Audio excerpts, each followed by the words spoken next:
First things to do with the new Toyota Tacoma.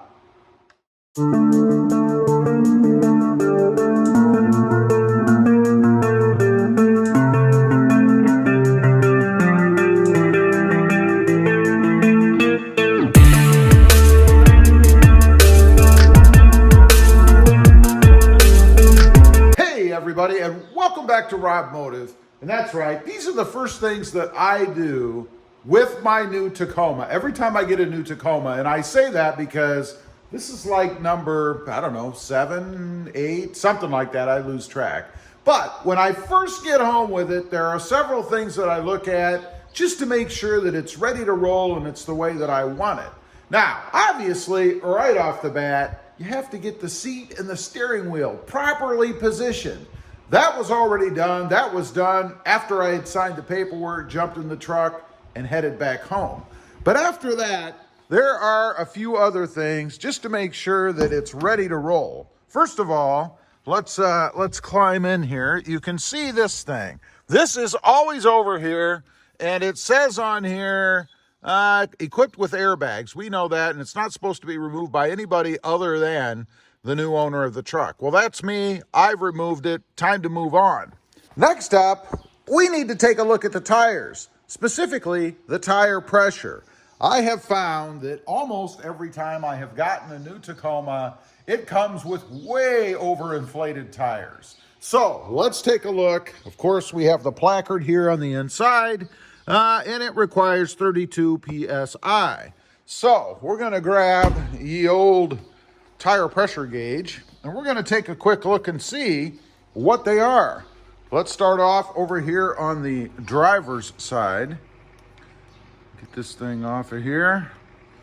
And you don't want to lose it, so we'll just sit it right there. Okay, 32 is what we're looking for. This one is, let's see if you guys can see it.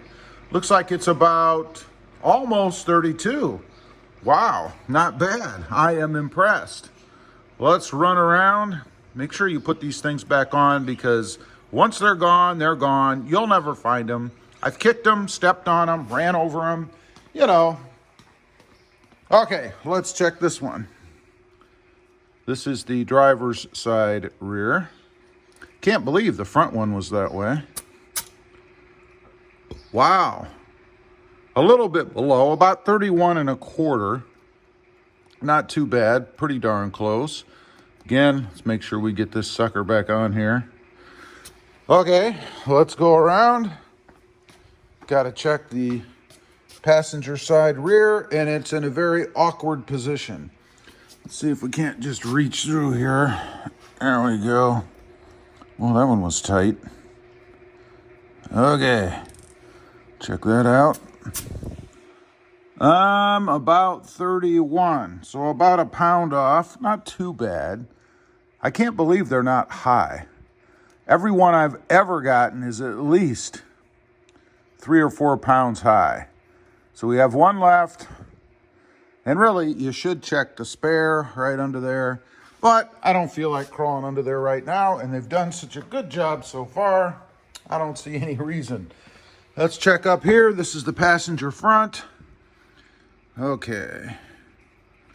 Take a look here. Of course, we have that new brake dust already. Check this out. That one is almost 32. So we're in range, 31 point some odd to 32 pounds-ish. And I think we're golden. So I'm pretty happy with that.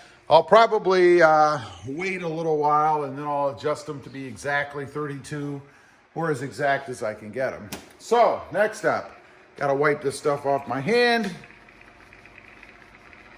There we go. Okay, now we got to pop the hood. This is probably the most important thing you can do, and that's make sure that you have fluids. You know, for that rare instance that maybe somebody forgets to check, you don't want it to be your truck, right? So let me sit you down here so I can pop the hood. And man, is this thing heavy. I forget how heavy they are when I've got the struts on. Okay, next up, we're gonna take a look around under here and then we'll check the oil. Of course, windshield wiper fluid, check. Overflow, radiator fluid, check. And then here we have the power steering fluid, check. And then we go over here for brake fluid, check. And then the battery, just make sure everything's on there nice and tight, check. Make sure the oil adder is on there good, and it is. Next up, we need to check the oil. I'll pull that out and check it real quick, then we'll come back on. Okay, oil looked good. So, no issues with the fluids. Everything looks good in here. Now, you may notice there's something weird about the engine cover. It didn't come painted, of course. This is the engine cover from my other truck, the Voodoo Blue 2020. Toyota hasn't changed anything, so it is the same one. I just thought for trade-in purposes, I would go ahead and give them the original back, just because I wanted to have as much value in that truck as I could possibly have.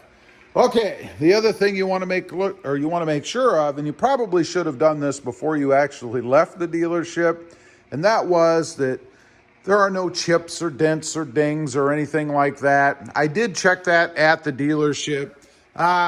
Now is the time, because the time to have it fixed is going to be right after you get it, if not right at the dealership. So I would have a good close look at it.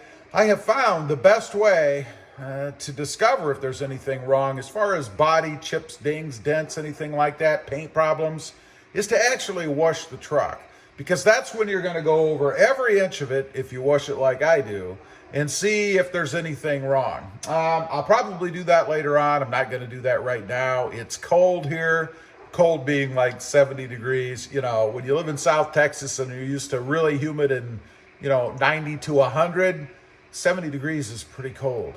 Lastly, let's take a quick peek, make sure that the inside looks good. This is just a real quick little look. Make sure that you have the floor mats. That might have been something that you overlooked when you were there. Everything looks good in here to me. Seats look good. There's no staining. Check your headliner. Make sure that there's nothing up there as far as any kind of tears or staining. I've actually had trucks before where I've gotten home and there was a little bit of a black stain. It always seems to be a black stain, like somebody had grease on their hands or something. Nothing in this one that I can see. That's good. Check the back, make sure everything's good there. Also, a good thing to do is to make sure that your jack and the tools are underneath that seat. I already did that. It's there. Make sure your headrests are there. Believe it or not, sometimes these get pulled off, set aside for some reason. Who knows? Of course, you can see I do have all mine. And then lastly, I'm going to take a quick peek in the bed. For me, I just wanted to make sure that I have the side rails. I do. They were supposed to come with the truck, and they did. Make sure those little caps that are supposed to be on each end are there. I've got them on that side, and I've got them on that side. I did get the cleats with them. They're actually put somewhere else at the moment, so everything looks good there. Make sure your door cap works good. Make sure your cap is nice and tight so you don't pop any crazy check engine lights. Maybe they were in a hurry when they filled it up. They didn't click it. Who knows? Just the little things sometimes. Anyway, that is just a quick check. You can see it's very easy to do. This video is what, 8 minutes, 10 minutes, whatever it is long. So spend the 8 to 10 minutes. Check out your truck. Make sure everything is copacetic so that you start your new Tacoma ownership off properly and do the first things that you should when you have your new Tacoma. Anyway, leave a comment. Let me know what you do. I'd be curious. Do you check these kind of things or just assume that everything was okay from the dealership? Let me know. Also, real quick, I do have 2 additional channels. Robmotive FST, all about my 2021 Toyota Tundra. And Robmotive JT, all about my 2020 Jeep Gladiator. Check them out, and if you're interested, why not subscribe? Don't forget to click that notification bell so that you don't miss out on any upcoming videos. And do me a favor, smash that subscribe button on the way out. Thanks for watching. Stay safe out there. Bye.